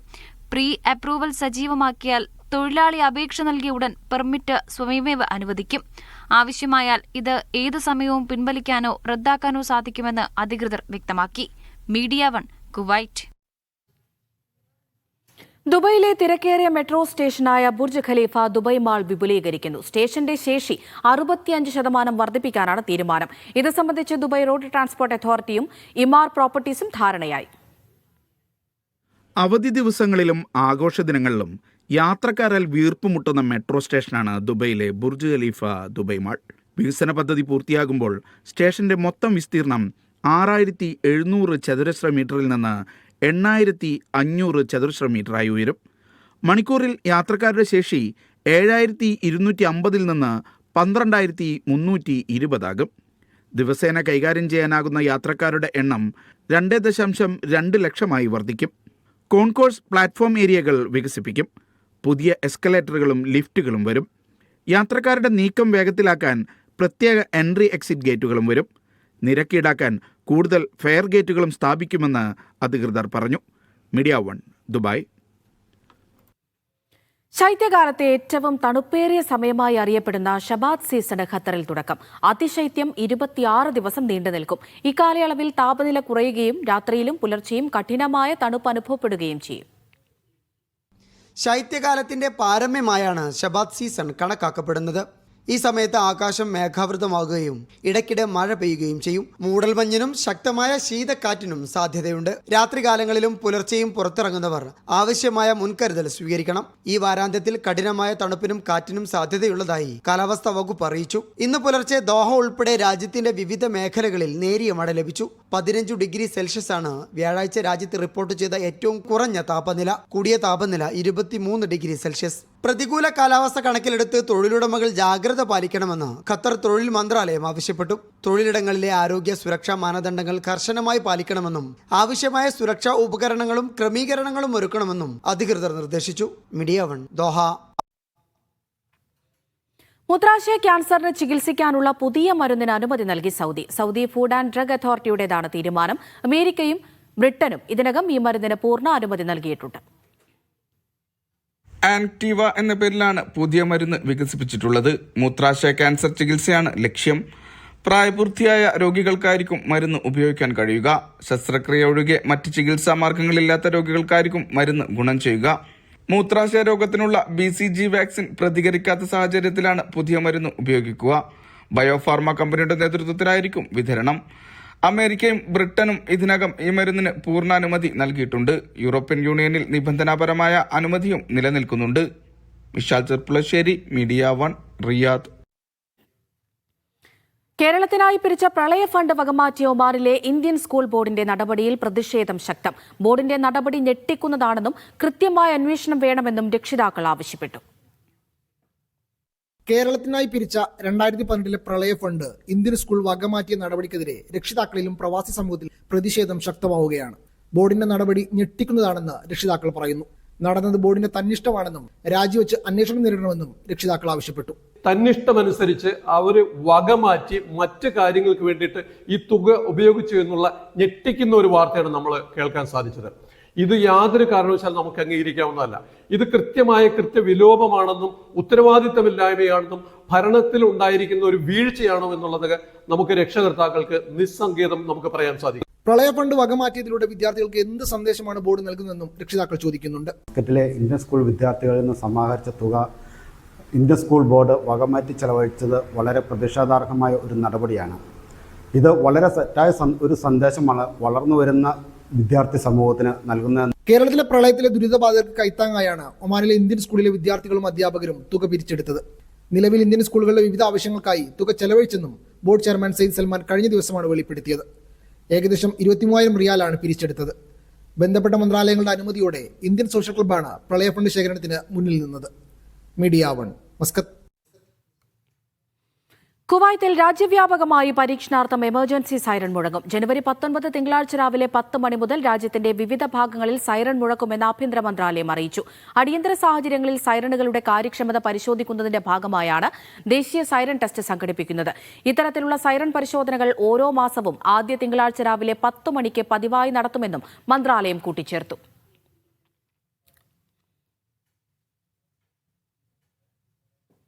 വത്തിക്കാനിലെ കത്തോലിക്ക സഭയുടെ ഉന്നത നയതന്ത്ര പ്രതിനിധി കർദിനാൾ പിയട്രോ പരോളിൻ കുവൈറ്റ് പ്രധാനമന്ത്രിയുമായി കൂടിക്കാഴ്ച നടത്തി.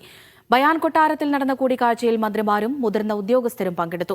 ഇന്ന് രാവിലെ കുവൈറ്റ് വിമാനത്താവളത്തിൽ വിദേശകാര്യമന്ത്രി അബ്ദുള്ള അൽ യഹ്യ കർദിനാളിനെയും സംഘത്തെയും സ്വീകരിച്ചിരുന്നു. അഹമ്മദിയിലെ ഔർ ലേഡി ഓഫ് അറേബ്യ പള്ളിയെ മൈനർ ബസിലിക്ക പദവിയിലേക്ക് ഉയർത്തുന്ന ചടങ്ങുകളുടെ ഭാഗമായാണ് സന്ദർശനം.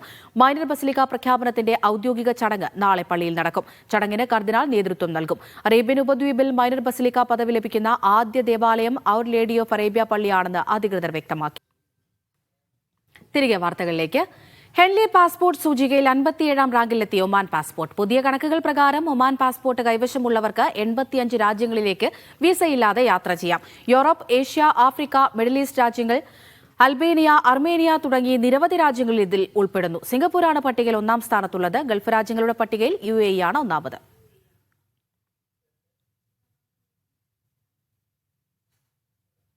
റമദാൻ മാസത്തിലേക്ക് 1 മാസം മാത്രം ബാക്കി നിൽക്കെ സൗദി അറേബ്യയിൽ ഒരുക്കങ്ങൾ സജീവമായി. മക്ക, മദീന ഹറമുകൾക്ക് പുറമെ രാജ്യത്തെ മുഴുവൻ പള്ളികളിലും ഒരുക്കങ്ങൾ പൂർത്തിയാക്കുന്നുണ്ട്. മക്ക, മദീനയിലേക്ക് നീളുന്ന ഹൈവേകളിൽ അറ്റകുറ്റപ്പണികളും പുരോഗമിക്കുകയാണ്. മാസപ്പിറവിയുടെ അടിസ്ഥാനത്തിലാണ് റമദാൻ മാസവും വ്രതാരംഭവും. ഫെബ്രുവരി 18-നോ 19-നോ റമദാൻ ആരംഭിക്കുമെന്നാണ് പ്രവചനങ്ങൾ. വിശുദ്ധ ഖുർആൻ അവതരിച്ച മാസമാണ് റമദാൻ. ലോക മുസ്ലിങ്ങൾ ആത്മീയ ചൈതന്യത്തിലൂടെ സഞ്ചരിക്കുന്ന മാസം. ഇതിനായി വീടുകളിലുടനീളം ഒരുക്കമുണ്ടാകും. ഒരുക്കങ്ങളെല്ലാം പൂർത്തിയാക്കുന്നത് റമദാൻ പൂർണ്ണമായും ആത്മീയ കാര്യങ്ങൾക്കായി ഉപയോഗിക്കാനാണ്. സൗദി അറേബ്യയിലെ വീടുകളിൽ ഇതിന്റെ ഭാഗമായി ശുചീകരണങ്ങൾ ഉണ്ടാകാറുണ്ട്. പുത്തൻ ഉടുപ്പണിയുന്ന പോലെ വീടുകളെയും പള്ളികളെയും ഒരുക്കും. ഇത് കണക്കിലെടുത്ത് രാജ്യത്തുടനീളം വ്യാപാര സ്ഥാപനങ്ങളിൽ ഓഫറുകളും പ്രഖ്യാപിക്കുന്നുണ്ട്. മക്ക, മദീന ഹറമിൽ റമദാനിലാണ് വിശ്വാസികളാൽ വീർപ്പുമുട്ടുക. വികസിപ്പിച്ച മക്ക ഹറമിൽ ഇത്തവണയും സൗകര്യങ്ങൾ വർദ്ധിപ്പിക്കുന്നുണ്ട്. 2 ഹറമിലും വിശ്വാസികളെ നോമ്പ് തുറപ്പിക്കാൻ വൻകിട കമ്പനികളും ധനാഢ്യരും രംഗത്തെത്തും. ഇതിനുള്ള നടപടികളും പൂർത്തിയായി കഴിഞ്ഞു. രാജ്യത്തിന്റെ വിവിധ ഭാഗങ്ങളിൽ പ്രധാന പള്ളികളിലേക്ക് നീങ്ങുന്ന വഴികളും അറ്റകുറ്റപ്പണികൾ പൂർത്തിയാക്കുന്ന തിരക്കിലാണ്. Aftab Rahman, media 1, Riyadh. Medina പ്രവിശ്യയിലെ ചരിത്ര പ്രാധാന്യമുള്ള 800 പള്ളികൾ നവീകരിക്കാൻ പദ്ധതിയായി. കിരീടാവകാശി മുഹമ്മദ് ബിൻ സൽമാൻ തുടക്കം കുറിച്ച പദ്ധതിയുടെ ഭാഗമായാണ് നടപടി. സൗദിയിൽ ഉടനീളം ചരിത്ര പ്രാധാന്യമുള്ള മസ്ജിദുകൾ ഈ പദ്ധതി വഴി സംരക്ഷിക്കപ്പെടുന്നുണ്ട്. 6.1 കോടി റിയാൽ ചെലവിൽ മദീന മേഖലയിലെ 800 പള്ളികളുടെയും പ്രാർത്ഥനാ ഹാളുകളുടെയും നവീകരണ പ്രവർത്തനങ്ങൾക്കാണ് തുടക്കമായത്. ഇസ്ലാമിക കാര്യമന്ത്രി ഷെയ്ഖ് ഡോക്ടർ അബ്ദുൽ ലത്തീഫാണ് പദ്ധതികൾ ഉദ്ഘാടനം ചെയ്തത്. ആരാധനാ കർമ്മങ്ങൾക്കെത്തുന്ന വിശ്വാസികൾക്ക് എല്ലാവിധ സൗകര്യങ്ങളും ഉറപ്പുവരുത്താനാണ് നവീകരണ പ്രവർത്തനങ്ങൾ നടത്തുന്നതെന്ന് മന്ത്രാലയം വ്യക്തമാക്കി. അൽ ഉല, യാംബു ഗവർണറേറ്റുകളിലെ പള്ളികൾക്ക് പുറമെ സയ്യിദ് അൽ ഷുഹാദ, ഖിബ്ലത്തൈൻ, അൽ ഖന്തക് മസ്ജിദുകൾ എന്നിവയുൾപ്പെടെ നിരവധി ചരിത്ര പള്ളികൾ അറ്റകുറ്റപ്പണിയിൽ ഉൾപ്പെടും. 2018-ലാണ് സൗദിയിലുടനീളമുള്ള ചരിത്ര പ്രാധാന്യമുള്ള മസ്ജിദുകൾ അറ്റകുറ്റപ്പണികൾ നടത്തി പുനരുദ്ധരിക്കാൻ ലക്ഷ്യമിട്ടുകൊണ്ട് പ്രിൻസ് മുഹമ്മദ് ബിൻ സൽമാൻ മസ്ജിദ് പുനരുദ്ധാരണ പദ്ധതി ആരംഭിച്ചത്. ഇതിന്റെ ഭാഗമായാണ് മദീന മേഖലയിലെ നവീകരണ പ്രവർത്തനങ്ങൾ. Sabith Saleem, media 1, Jeddah. Qatar പ്രവാസി വെൽഫെയറിന്റെ 2026-27 വർഷത്തേക്കുള്ള പുതിയ കമ്മിറ്റി നിലവിൽ വന്നു. സംസ്ഥാന പ്രസിഡന്റായ ആർ ചന്ദ്രമോഹൻ വീണ്ടും തെരഞ്ഞെടുക്കപ്പെട്ടു. സംസ്ഥാന സമിതിയും നിലവിൽ വന്നു. വിവിധ ജില്ലകളിലെ പ്രതിനിധികൾ ഉൾപ്പെട്ട സംസ്ഥാന ജനറൽ കൗൺസിലിലാണ് പുതിയ കമ്മിറ്റി നിലവിൽ വന്നത്. ഷറഫുദ്ദീൻ സി, താസീൻ അമീൻ, നജ്ല നജീബ് എന്നിവരാണ് ജനറൽ സെക്രട്ടറിമാർ. അബ്ദുൽ ഗഫൂർ AR, അഹമ്മദ് ഷാഫി, അനീസ് മാള, ലതാ കൃഷ്ണ എന്നിവർ വൈസ് പ്രസിഡന്റുമാരായും തെരഞ്ഞെടുക്കപ്പെട്ടു.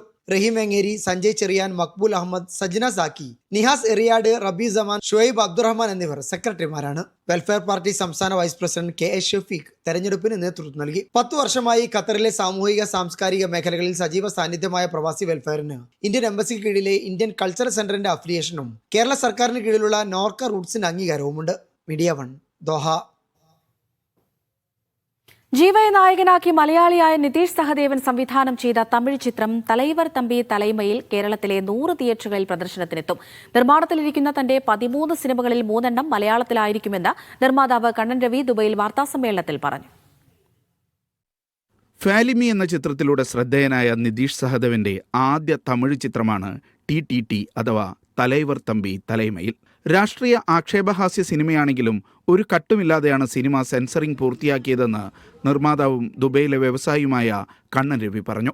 ഒറ്റ ദിവസത്തിൽ വിത്തിൻ 24 hours യു സർട്ടിഫിക്കറ്റ് കിട്ടിയത് ഈ കൊല്ലത്തിൽ നമ്മളോട് പോകുന്നതാണ്. അത് പോകും മുന്നേ തന്നെ എനിക്കൊരു ആഗ്രഹമുണ്ട്. ഇതിൽ ഫാമിലി കാണാനുള്ളൊരു മൂവി ഇത് എന്തായാലും അത് ടച്ച് ചെയ്യത്തില്ലെന്ന് എനിക്കൊരു കോൺഫിഡൻസ് ഉണ്ടായിരുന്നു. ശ്രീഗോകുലം മൂവീസുമായി സഹകരിച്ചാണ് TTT കേരളത്തിലെ തിയേറ്ററിലെത്തിക്കുക. മലയാളികൾ കൂടി ആസ്വദിക്കുന്നതാണ് സിനിമയുടെ ഉള്ളടക്കം. നിർമ്മാണത്തിലിരിക്കുന്ന തന്റെ 13 സിനിമകളിൽ 3 എണ്ണം മലയാളമാണെന്ന് കണ്ണൻ രവി പറഞ്ഞു. ഒന്നിൽ സുരേഷ് ഗോപിയെ നായകനാക്കാനുള്ള ചർച്ചകൾ പുരോഗമിക്കുകയാണെന്നും അദ്ദേഹം പറഞ്ഞു. കണ്ണൻ രവി പ്രൊഡക്ഷൻസ് പുറത്തിറക്കിയ 2ാമത്തെ സിനിമയാണ് TTT. Media 1 Dubai.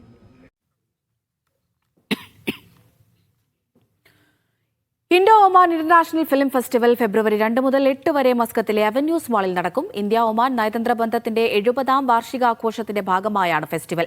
മലയാളത്തിൽ നിന്ന് സൗദി വെള്ളയ്ക്ക, തൊണ്ടിമുതലും ദൃക്സാക്ഷിയും, അറിയിപ്പ് എന്നീ ചിത്രങ്ങൾ പ്രദർശിപ്പിക്കും. തമിഴ് ചിത്രം വിക്രം വേദയുടെ അറബിക് പതിപ്പാണ് ഉദ്ഘാടന ചിത്രം. ഒമാൻ സാംസ്കാരിക കായിക യുവജന മന്ത്രാലയത്തിന്റെയും ഇന്ത്യൻ എംബസിയുടെയും സഹകരണത്തോടെ മസ്കത്ത് അവന്യൂസ് മാളിലാണ് മേള. ഒമാനിലെ ഇന്ത്യൻ സ്ഥാനപതി GV ശ്രീനിവാസ് ഫെസ്റ്റിവലിന്റെ കർട്ടൻ റൈസർ ചടങ്ങ് ഉദ്ഘാടനം ചെയ്തു. സൈപ്രസ് അംബാസിഡർ ആഗിസ് ലോയിസോ വിശിഷ്ടാതിഥിയായിരുന്നു. His Ismail Sultan Hyder bin Tariq's Vision 2040 and Prime Minister Modi's Viksit Bharat 2047, both of whom underline and emphasize tourism cooperation and films. One of the byproducts, I must say, besides storytelling and the local promotion etc., is also tourism. I must say that India-Oman relationship in the 70 years of diplomatic relation. നടൻ അമീർ Khan, Cannes film festival ജേതാവ് പായൽ കപ്പാടി എന്നിവർക്ക് മേളയിൽ വെച്ച് grand owner award നൽകി ആദരിക്കും. ചലച്ചിത്ര കൺവെൻഷനിൽ നടൻ സഞ്ജയ് ദത്താണ് മുഖ്യാതിഥി. തമിഴ് ചിത്രം വിക്രം വേദയുടെ അറബിക് പതിപ്പാണ് ഉദ്ഘാടന ചിത്രം. മലയാളത്തിൽ നിന്ന് സൗദി വെള്ളക്ക, തൊണ്ടിമുതലും ദൃക്സാക്ഷിയും, അറിയിപ്പ് എന്നീ ചിത്രങ്ങൾ പ്രദർശിപ്പിക്കും. വിക്രം വേദയുമായിട്ടാണ് ആർ മാധവൻ വരുന്നത്. അറബിക്കിൽ ഡബ് ചെയ്തിട്ടുള്ള വിക്രം വേദ. ഈ അറബിക് ഡബ് ചെയ്യുന്ന ഇന്ത്യൻ സിനിമയുടെ പ്രത്യേകത 100% ഒമാനികൾക്ക്, വോയിസ് ആർട്ടിസ്റ്റുകൾക്ക്, സിംഗേഴ്സിന് ജോബ് ഓപ്പർച്യൂണിറ്റിയാണ്. അത് നമുക്കാണെങ്കിൽ ഒരു പുതിയ മേഖലയിലുള്ള വലിയ ഓഡിയൻസിനെ കയ്യിൽ പിടിക്കാനുള്ള അവസരമാണ്. ഡിസ്ട്രിബ്യൂട്ടിംഗ് പോസിബിലിറ്റീസ് ഒക്കെ ഇതുപോലെ ഓരോ സെഗ്മെന്റിലും അങ്ങോട്ടും ഇങ്ങോട്ടും സഹകരിച്ച് ഇന്ത്യയും ഒമാനും എവിടെയാണോ കുറവുള്ളത് അവിടെ നികത്തി അങ്ങനെ മുന്നോട്ട് വിജയകരമായി പോകുന്ന ഒരു സംരംഭത്തിന്റെ തുടക്കമാണ് ഈ India Oman film festival.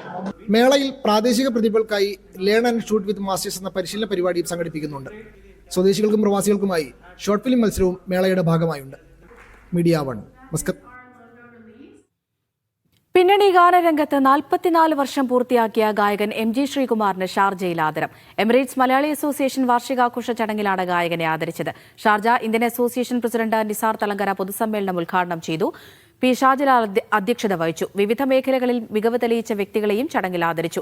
MG Sreekumar, Sayanora, Shyamlal എന്നിവർ സംഗീത വിരുന്നൊരുക്കി.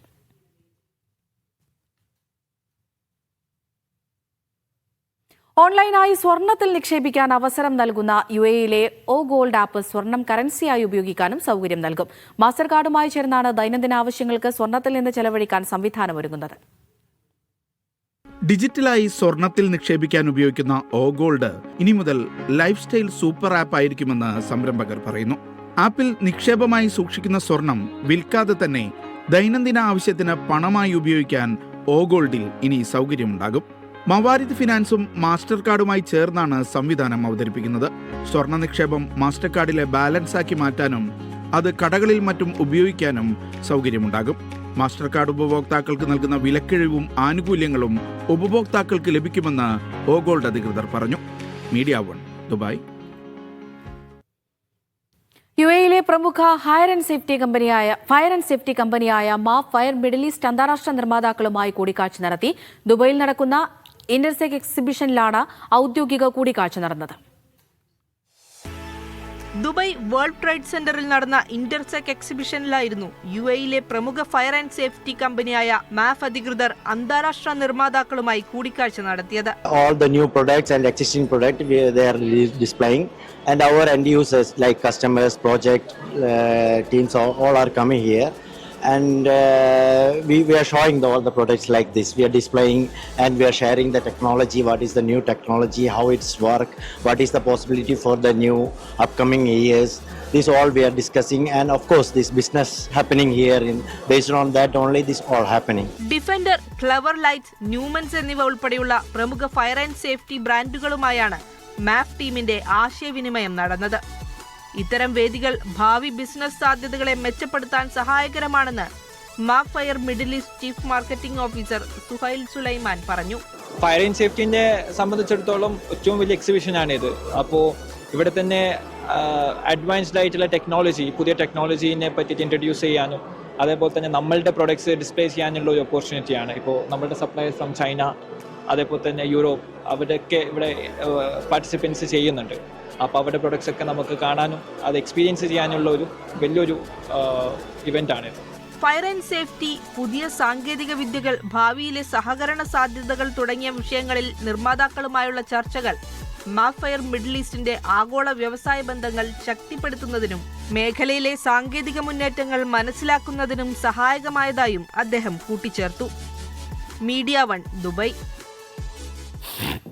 പശ്ചിമേഷ്യയിലെ യുദ്ധഭീഷണിയുടെ പശ്ചാത്തലത്തിൽ നെടുമ്പാശ്ശേരി അന്താരാഷ്ട്ര വിമാനത്താവളത്തിൽ യാത്ര മുടങ്ങിയ ഉംറ യാത്രക്കാർക്ക് പകരം സൗകര്യമൊരുക്കി ആകാശ് എയർ.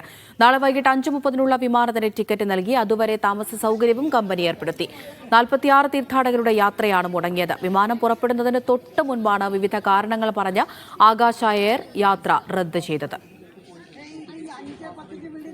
സിജോ വർഗീസ് വിവരങ്ങൾ നൽകാനായി ചേരുന്നുണ്ട്. സിജോ, ഈ സൂചിപ്പിച്ചതുപോലെ 46 യാത്രക്കാരുടെ യാത്രയാണ് ഈ കാരണം പറഞ്ഞ് മുടങ്ങിയത്. ഇതിപ്പോൾ എന്ത് സൗകര്യമാണ് യാത്രക്കാർക്ക് ആകാശ് എയർ ഒരുക്കി നൽകിയിരിക്കുന്നത്? ഇനിയിപ്പോൾ ഇവർക്ക് എന്ന് ഉംറയ്ക്കായി പോകാൻ കഴിയും? അമൃത, ആകാശ് എയർ വിമാനത്തിൽ യാത്ര ചെയ്യുന്ന 46 തീർത്ഥാടകരുടെ യാത്രയാണ് ഇന്ന് മുടങ്ങിയത്. അതിനെ തുടർന്ന് വിമാനത്താവളത്തിൽ വലിയ രീതിയിലുള്ള പ്രതിഷേധവും ഉണ്ടായി. ഇതിനൊടുവിലാണ് ഇപ്പോൾ വിമാന കമ്പനി പകരം സംവിധാനം ഏർപ്പെടുത്തിയിരിക്കുന്നത്. ഇവർക്ക് നാളെ വൈകിട്ട് 5:30 വിമാനത്തിൽ ടിക്കറ്റ് നൽകിയിട്ടുണ്ട്. അതുവരെയുള്ള താമസ സൗകര്യവും ഇവർക്കായി ഒരുക്കിയിട്ടുണ്ട്. എന്തായാലും യാത്രക്കാരെ ഒഴിവാക്കിയത് പശ്ചിമേഷ്യയിലെ യുദ്ധഭീഷണിയുടെ പശ്ചാത്തലത്തിൽ കൂടുതൽ ഇന്ധനം കരുതാനാണെന്നും ഒപ്പം തന്നെ പ്രതികൂല കാലാവസ്ഥയിൽ നിന്നുമൊക്കെയാണ് വിശദീകരണം തന്നിരിക്കുന്നത്. മലപ്പുറത്തെ ഏജൻസി വഴിയായിരുന്നു തീർത്ഥാടകർ ഈ ടിക്കറ്റുകൾ ബുക്ക് ചെയ്തിരുന്നത്. ഡിസംബർ 26 തന്നെ സംഘത്തിൽ എല്ലാവർക്കും കൺഫേംഡ് ചാൻസിലുള്ള ടിക്കറ്റുകൾ വിതരണം ചെയ്യുകയും ചെയ്തിരുന്നു. എന്നാൽ വിമാനം പുറപ്പെടുന്നതിന് തൊട്ടു മുമ്പാണ് ഇത്തരത്തിൽ പലവിധ കാരണങ്ങൾ പറഞ്ഞ യാത്ര റദ്ദാക്കുകയും ചെയ്തിരുന്നത്. ഇതിനെ തുടർന്നാണ് ഇത്തരത്തിലൊരു പ്രതിഷേധം ഉണ്ടാകുകയും ചെയ്യുന്നത്. തുടർന്ന് എയർപോർട്ട് അധികൃതർ ഉൾപ്പെടെ ഇടപെട്ടിട്ടാണ് ഇത്തരത്തിൽ പകരം സംവിധാനം ഒരുക്കിയിരിക്കുന്നത്. സിജോ വർഗീസാണ് വിവരങ്ങൾ നൽകിയത്. നിർത്തിയിട്ട വാഹനം മെയിൻ റോഡിലേക്ക് നിരങ്ങി നീങ്ങിയപ്പോൾ കാർ തടഞ്ഞു നിർത്തിയ യുവതിക്ക് സോഷ്യൽ മീഡിയയുടെ അഭിനന്ദനം. സൗദിയിലെ ജിസാനിലാണ് സംഭവം. യുവതിയുടെ സാഹസികമായ ഇടപെടൽ ഒഴിവാക്കിയത് വൻ ദുരന്തമാണ്. ജീസാനിൽ കഴിഞ്ഞ ദിവസമാണ് സംഭവം. പാർക്കിങ്ങിൽ നിർത്തിയിട്ട കാറാണ് തനിയെ പുറകിലേക്ക് നിരങ്ങി നീങ്ങിയത്. ഡ്രൈവർ വാഹനം നിർത്തി സമീപത്തെ വ്യാപാര സ്ഥാപനത്തിലേക്ക് കയറിപ്പോയതായിരുന്നു. പുറകിലെ റോഡിലേക്ക് ഉരുണ്ടു നീങ്ങുകയായിരുന്നു കാർ. ഈ സമയത്ത് വാഹനത്തിൽ കുട്ടികളും ഉണ്ടായിരുന്നു. ഡ്രൈവറില്ലാത്ത കാർ റോഡിലേക്ക് നിരങ്ങി നീങ്ങുന്നത് കണ്ട് ഓടിച്ചെന്ന് യുവതി കാറിൽ കയറി വാഹനം നിർത്തുകയായിരുന്നു. വാഹനങ്ങൾ നല്ല വേഗത്തിൽ ഇടതടവില്ലാതെ സഞ്ചരിക്കുന്ന റോഡിലാണ് സംഭവമുണ്ടായത്. സമീപത്തെ വ്യാപാര സ്ഥാപനങ്ങളിലെ CCTVകളിൽ പതിഞ്ഞ ദൃശ്യമാണിപ്പോൾ വൈറലായിരിക്കുന്നത്. യുവതിയുടെ സമയോചിത ഇടപെടൽ വൻ അപകടമാണ് ഒഴിവാക്കിയത്. സോഷ്യൽ മീഡിയകളിലടക്കം യുവതിക്ക് അഭിനന്ദന പ്രവാഹമാണ്. Vishal Cherpulassery, media 1, Riyadh. Qatar ദേശീയ കായിക ദിനാഘോഷത്തോടനുബന്ധിച്ച് എക്സ്പാറ്റ് സ്പോർട്ടീവ് സംഘടിപ്പിക്കുന്ന സ്പോർട്സ് മീറ്റ് ഫെബ്രുവരി 6-ന് ആസ്പെയർ സോണിലെ വാമപ്പ് ഫീൽഡിലാണ് മത്സരങ്ങൾ അരങ്ങേറുക. 100 കണക്കിന് കായിക താരങ്ങൾ മാറ്റുരയ്ക്കും. ഖത്തറിലെ വിവിധ മലയാളി കൂട്ടായ്മകൾക്ക് പുറമെ ഇതര സംസ്ഥാനങ്ങളിലെ സംഘടനകളും ഇത്തവണത്തെ കമ്മ്യൂണിറ്റി സ്പോർട്സ് മീറ്റിൽ പങ്കെടുക്കുന്നുണ്ട്. ഇന്ത്യയുടെയും ഖത്തറിന്റെയും സാംസ്കാരിക വൈവിധ്യം വിളിച്ചോതുന്ന മാർച്ച് പാസ്റ്റും നടക്കും. അന്താരാഷ്ട്ര മാസ്റ്റേഴ്സ് ടൂർണമെന്റുകൾ മത്സരിച്ച താരങ്ങൾ മീറ്റിന്റെ ഭാഗമാകും. ഓട്ടം, long jump, high jump, badminton, വടംവലി തുടങ്ങി വിവിധ കാറ്റഗറികളിലാണ് മത്സരങ്ങൾ. ഖത്തറിലെ പ്രവാസികളെ സംബന്ധിച്ചിടത്തോളം വളരെ ആകാംക്ഷയോടെ കാത്തിരിക്കുന്ന ഒരു സ്പോർട്സ് ഇവൻ്റാണ് എക്സ്പാറ്റ് സ്പോർട്ടീവിൻ്റെ നേതൃത്വത്തിൽ നടക്കുന്ന കമ്മ്യൂണിറ്റി സ്പോർട്സ് മീറ്റ് 2026. നമുക്കറിയാം, ഇത് നമ്മൾ കാര്യമായിട്ട് അത്ലറ്റിക്സിനാണ് പ്രാധാന്യം കൊടുക്കുന്നത്. മറ്റ് രസകരമായിട്ടുള്ള കുറേ ഗെയിംസ് ഐറ്റംസ് നമ്മൾ ഉൾപ്പെടുത്തിയിട്ടുണ്ട്. നമ്മുടെ ഈ സ്പോർട്സ് ഇവൻറ്റിൻ്റെ ഏറ്റവും പ്രധാനപ്പെട്ട ഹൈലൈറ്റഡ് ആയിട്ടുള്ള ഒരു പ്രോഗ്രാമാണ്, ഒരു ഇനമാണ് മാർച്ച് പാസ്റ്റ് എന്നുള്ളത്. നമുക്കറിയാം, എല്ലാ ടീമുകളും അവരുടെ ഫാൻസും കുടുംബസമേതം അണിനിരക്കുന്ന മാർച്ച് പാസ്റ്റാണ് സാധാരണ നടക്കാറുള്ളത്. കമ്മ്യൂണിറ്റി സ്പോർട്സ് മീറ്റിന്റെ poster Al Ajjaj limited company senior മാനേജർമാരായ Najeeb Chalappatta, Vijayakumar Ramaswamy, auto fast track managing director Shiyas Kottaram, radio Malayalam CEO Anwar Hussain, Expat Sportive president AR Abdul Gafoor എന്നിവർ ചേർന്ന് പ്രകാശനം ചെയ്തു. Media 1 Doha. ജിദ്ദയിൽ ഗുഡ്വിൽ ഗ്ലോബൽ ഇനീഷ്യേറ്റീവിന് കീഴിൽ നടക്കുന്ന സൗദി ഇന്ത്യ ഫെസ്റ്റിവലിന് നാളെ തുടക്കമാകും. ഇന്ത്യൻ കോൺസുലേറ്റുമായി സഹകരിച്ച് നടത്തുന്ന പരിപാടി വൈകിട്ട് 6-ന് അൽ റിഹാബിലെ ഇന്റർനാഷണൽ ഇന്ത്യൻ സ്കൂളിലാണ് നടക്കുക. Indian consul general Fahad Ahmed Khan Suri മുഖ്യാതിഥിയായിരിക്കും. നൂറ്റാണ്ടത്തെ കുടിയേറ്റ ഇടനാഴി എന്ന തലക്കെട്ടിൽ നടക്കുന്ന പരിപാടിയിൽ സൗദി ഇന്ത്യൻ കലാകാരന്മാരുടെ പരമ്പരാഗത കലാവിഷ്കാരങ്ങൾ അരങ്ങേറുമെന്ന് ഭാരവാഹികൾ അറിയിച്ചു. സൗദിയിലെ പ്രമുഖ മെഡിക്കൽ സ്ഥാപനമായ ഗൾഫ് ഏഷ്യൻ മെഡിക്കൽസിന്റെ പുതിയ ബ്രാഞ്ച് ദമാമിൽ പ്രവർത്തനം ആരംഭിക്കുന്നു. പ്രഗത്ഭരായ 20ഓളം ഡോക്ടർമാരുടെ സേവനം ലഭ്യമാക്കി മെഡിക്കൽ സെന്റർ നാളെ പ്രവർത്തനം ആരംഭിക്കുമെന്ന് മാനേജ്മെന്റ് അറിയിച്ചു.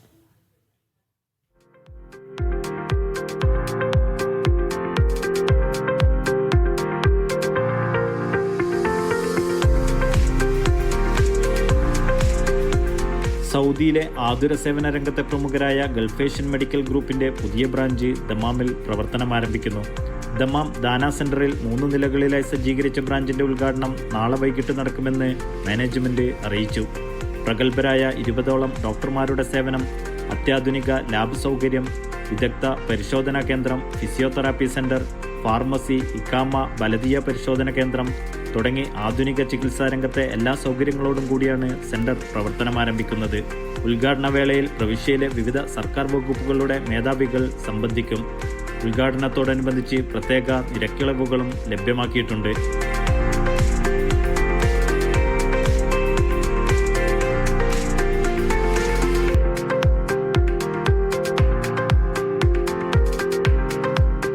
Media 1 Dammam. സൗദിയിൽ റമദാനെ വരവേൽക്കാനൊരുങ്ങുന്ന ഉപഭോക്താക്കൾക്ക് പ്രത്യേക ഓഫറുമായി സൗദിയിലെ ലുലു ഔട്ട്ലെറ്റുകൾ. ഇതിന്റെ ഭാഗമായി ലുലു ഹൈപ്പർ മാർക്കറ്റുകളിൽ റമദാൻ സൂക്കുകൾക്ക് തുടക്കമായി. റിയാദ്, ജിദ്ദ, ദമാം പ്രവിശ്യകളിൽ സൂക്കുകൾ സജ്ജീകരിച്ചതായി മാനേജ്മെന്റ് അറിയിച്ചു.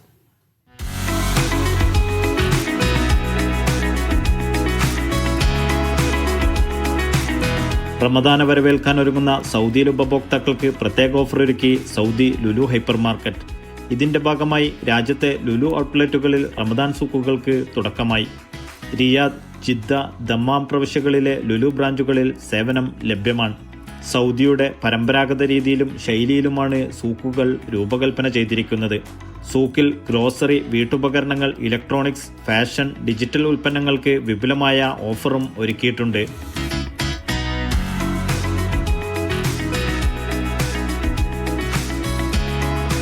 റമദാൻ വിത്ത് ലുലു എന്ന പേരിൽ പ്രത്യേക ഓഫറിൽ കുടുംബങ്ങൾക്കാവശ്യമായ നിത്യോപയോഗ സാധനങ്ങൾ പ്രത്യേക വിലക്കിഴിവിൽ സ്വന്തമാക്കാനും അവസരമുണ്ട്. ആരോഗ്യദായകമായ ഭക്ഷണ വിഭവങ്ങൾ മാത്രം ഉൾപ്പെടുത്തി ഹെൽത്തി റമദാൻ ആഘോഷവേളയിൽ പ്രിയപ്പെട്ടവർക്ക് സമ്മാനമായി നൽകാൻ ഗിഫ്റ്റ് കാർഡുകൾ, റമദാൻ കിറ്റുകൾ എന്നിവയും മേളയുടെ ഭാഗമായി ലഭ്യമാണ്. സൗദി ഫുഡ് ബാങ്കിന്റെ സഹകരണത്തോടെ നടത്തിവരാറുള്ള റമദാൻ ചാരിറ്റി ബോക്സുകൾ ഇത്തവണയും ലുലുവിൽ ലഭിക്കുമെന്നും മാനേജ്മെന്റ് അറിയിച്ചു.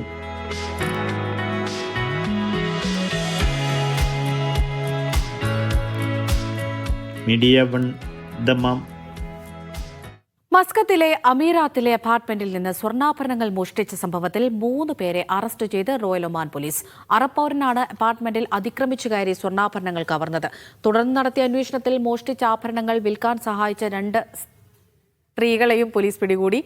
പ്രതികൾക്കെതിരെയുള്ള നിയമ നടപടികൾ പൂർത്തിയായി വരികയാണെന്ന് ROP അറിയിച്ചു.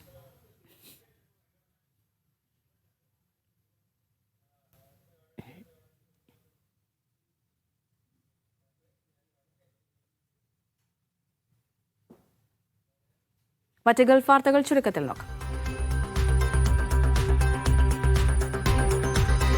ഖത്തറിൽ ഇസ്ലാമിക പണ്ഡിതൻ അലിയാർ ഖാസിമിയുടെ പ്രഭാഷണ പരമ്പര ജനുവരി 16, 17, 18 തീയതികളിൽ ഒഖാഫിന് കീഴിലുള്ള ഷെയ്ഖ് അബ്ദുള്ള ബിൻ സയ്യിദ് അൽ മഹ്മൂദ് ഇസ്ലാമിക് കൾച്ചറൽ സെന്ററാണ് പരിപാടി സംഘടിപ്പിക്കുന്നത്.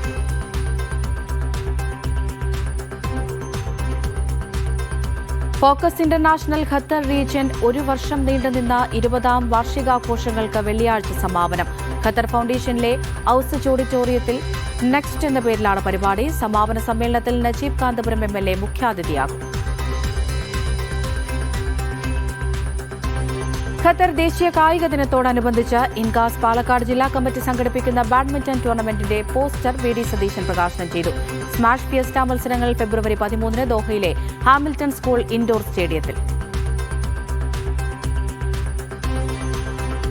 റിയാദിലെ സംഗീത കൂട്ടായ്മയായ റിയാദ് ഇന്ത്യൻ മ്യൂസിക് ലവേഴ്സിന്റെ വാർഷിക സംഗീത പരിപാടിയുടെ പോസ്റ്റർ പ്രകാശനം സംഘടിപ്പിച്ചു.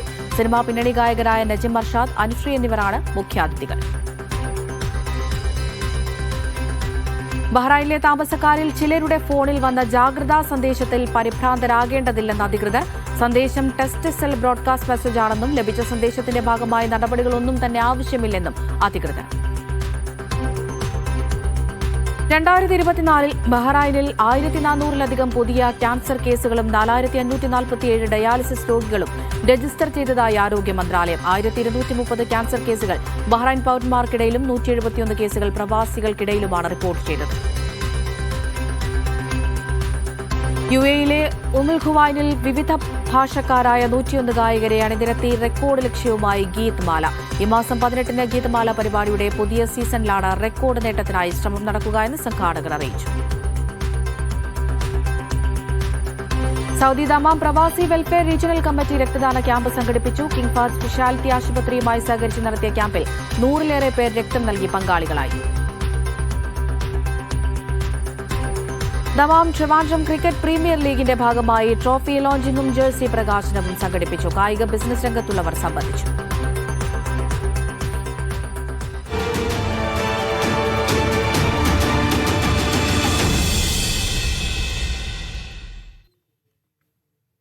കേരള കോൺഗ്രസ് എമ്മിന്റെ മുന്നണി മാറ്റത്തിന് തടയിട്ടത് മുഖ്യമന്ത്രി പിണറായി വിജയൻ. മുഖ്യമന്ത്രി ആവശ്യപ്പെട്ടതനുസരിച്ചാണ് മുന്നണി വിടേണ്ടതെന്ന് മന്ത്രി റോഷി അഗസ്റ്റിൻ നിലപാടെടുത്തത്. പരസ്യ പ്രതികരണം ഒഴിവാക്കണമെന്നും നാളെ ചേരുന്ന സ്റ്റിയറിംഗ് കമ്മിറ്റി യോഗത്തിൽ വിഷയം ചർച്ച ചെയ്യാമെന്നും ജോസ് കെ മാണി നേതാക്കളെ അറിയിച്ചു. മുഖ്യമന്ത്രിയുടെ ഇടപെടലാണ് റോഷി അഗസ്റ്റിൻ ഉൾപ്പെടെയുള്ള നേതാക്കൾ LDF-ൽ ഉറച്ചു നിൽക്കാൻ കാരണം. പാർട്ടി പിളർന്നാലും ഇടതിനൊപ്പം നിൽക്കാമെന്ന് റോഷി അഗസ്റ്റിൻ നിലപാടെടുക്കുകയായിരുന്നു. പ്രൊഫസർ N ജയരാജും റോഷിക്കൊപ്പം നിന്നു. CPM നീക്കം അറിഞ്ഞതോടെ മുന്നണി മാറ്റ നീക്കം ജോസ് കെ മാണി ഉപേക്ഷിക്കുകയായിരുന്നു. വിഷയത്തിൽ നേതാക്കൾ പ്രതികരണം ഒഴിവാക്കണമെന്നാണ് ജോസ് കെ മാണിയുടെ നിർദ്ദേശം. മുന്നണി മാറ്റം സംബന്ധിച്ച് പാർട്ടിയിൽ അഭിപ്രായ ഭിന്നതയുണ്ടെന്ന വാർത്ത പുറത്തുവന്നത് കേരള കോൺഗ്രസിന് ക്ഷീണമായെന്ന് ജോസ് കെ മാണിയുടെ വിലയിരുത്തൽ. ഈ സാഹചര്യത്തിലാണ് പരസ്യ പ്രതികരണങ്ങൾക്ക് വിലക്ക് ഏർപ്പെടുത്തിയത്. കൂടാതെ പുതിയ സംഭവ വികാസങ്ങളിൽ CPM നേതൃത്വത്തിന്റെ അതൃപ്തിയും കേരള കോൺഗ്രസിന് പ്രതിസന്ധി സൃഷ്ടിക്കുന്നുണ്ട്. കേരള കോൺഗ്രസിന് മുന്നണിയിൽ അമിത പ്രാധാന്യം നൽകുന്നതിൽ എതിർപ്പുള്ള CPI-യും വാർത്തകളിൽ അതൃപ്തരാണ്. ഇതിനിടെ KM മാണി പഠന കേന്ദ്രത്തിന് സർക്കാർ സ്ഥലം അനുവദിച്ചതിൽ കേരള കോൺഗ്രസ് എമ്മിൽ 2 അഭിപ്രായമുണ്ട്. സർക്കാർ ഇപ്പോൾ നടത്തിയ പ്രഖ്യാപനം കെണിയെന്നാണ് ഒരു വിഭാഗത്തിന്റെ നിലപാട്. മീഡിയ 1 കോട്ടയം. കലഗലാട്ട പവർഡ് ബൈ ലക്ഷ്യം മർച്ചന്റ് നേവി ആണെങ്കിൽ മാർഗം madam Curie entrance academy Thrissur. Learn Deck. Best education, our promise.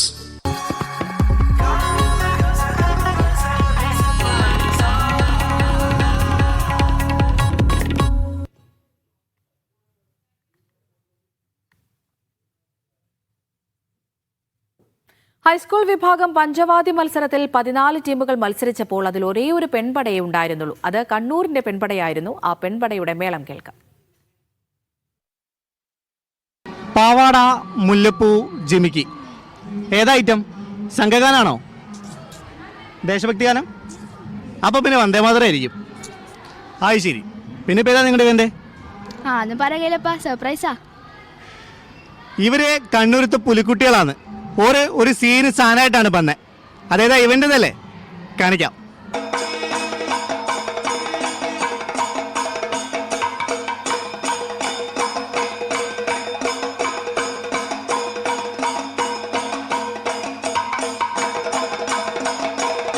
മത്സര ഇനം ഏതായാലും സദസ്സ് ഒന്നിളകണം. ആളുകൾ കാലുകൾ അനക്കണം, കൈകൾ ഒഴുക്കണം, തലയാട്ടി താളം പിടിക്കണം. ഈ കാര്യങ്ങളൊക്കെ നിർബന്ധമായിരുന്നു ഈ 7 അംഗ പെൺപടയ്ക്ക്.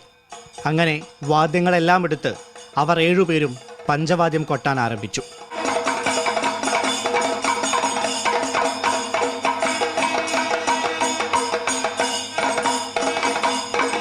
അനഘ മദ്ദളം കൊട്ടി, ധ്യാനയും ഇഷാനയും തിമില കൊട്ടി ഒപ്പം കൂടി. വിഭയയും അമേയയും ഇടവേളകളില്ലാതെ ഇലത്താളത്തിൽ വിസ്മയം തീർത്തു. നിമിഷങ്ങൾക്ക് മുൻപ് മാത്രം മോഹിനിയാട്ടവേദി വിട്ടിറങ്ങിയ അമേയ തളർച്ചയെ നിഷ്കരുണം തള്ളിപ്പറഞ്ഞു. ശ്രുതിയിൽ പാളിച്ചകൾ ഏതുമില്ലാതെ കൃഷ്ണേന്ദു കൊമ്പ് മുഴക്കിയപ്പോൾ ഇടയ്ക്കിൽ ഒരു വിട്ടുവീഴ്ചയ്ക്കും ദുർഗയും തയ്യാറായിരുന്നില്ല. അങ്ങനെ തുടക്കത്തിൽ അവർ കണ്ട കിനാക്കളെല്ലാം പൂത്തുലഞ്ഞു, ചന്തമുള്ള നിത്യകല്യാണി പൂക്കളെ പോലെ. ആളുകൾ കാലുകൾ അനക്കി, കൈകൾ ഇളക്കി, തലയാട്ടി താളം പിടിച്ചു.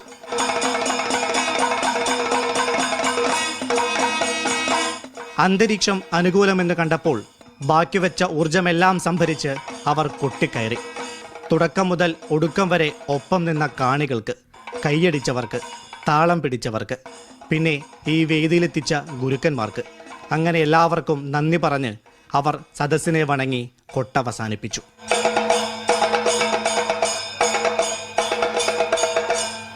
തുടരെ 18 വർഷമായി പഞ്ചവാരത്തിൽ പവർ കാണിക്കുന്ന കണ്ണൂർ സെന്റ് തെരേസാസ് സ്കൂളിന്റെ പെൺപടയെ തകർക്കാൻ ആരുമില്ലെന്ന ചോദ്യത്തിന് അവർ ഒരേ സ്വരത്തിൽ മറുപടി പറഞ്ഞു. തൊടുക, പാക്കണം. അതൊരു മുന്നറിയിപ്പാണ്.